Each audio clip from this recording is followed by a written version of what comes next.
ഓം ശ്രീ ഗുരുഭ്യോ നമ. സന്യാസി മക്കളിൽ ഒരാളായ രാമകൃഷ്ണാനന്ദപുരി സ്വാമിജി സത്സംഗവേളയിൽ പറഞ്ഞ ഒരു കാര്യം അതിങ്ങനെയാണ്: പ്രേമത്തിൽ വീണുപോയി എന്ന് നാം കേൾക്കാറുണ്ട്. പ്രേമത്തിൽ ഉയരുക എന്ന് ആരും പറഞ്ഞു കേട്ടിട്ടില്ല. പ്രേമത്തിൽ വീഴുമ്പോൾ പ്രേമഭാജനത്തോടുള്ള അമിത മമതയും ഉടമസ്ഥാബോധവും ചേർന്ന് വിവേകം ഒരുവന് നഷ്ടമാകുന്നു. അങ്ങനെ തെറ്റായ തീരുമാനങ്ങൾ എടുക്കുന്നു, പിന്നീട് പശ്ചാത്തപിക്കുന്നു. അതുകൊണ്ട് അതൊരു പ്രേമത്തിലെ വീഴ്ച തന്നെയാണ്. പക്ഷേ സദ്ഗുരുവിനോടുള്ള അമ്മയോടുള്ള പ്രേമം ആദ്യം അപൂർണമായിട്ടാണ് തുടങ്ങുക.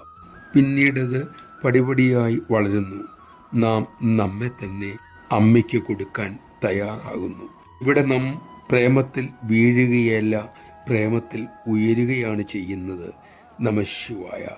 സ്നേഹിക്കാൻ കൊള്ളുന്ന ഒന്ന് ഈശ്വരൻ മാത്രം, ഈശ്വരൻ്റെ പ്രതിരൂപമായ സദ്ഗുരു മാത്രം.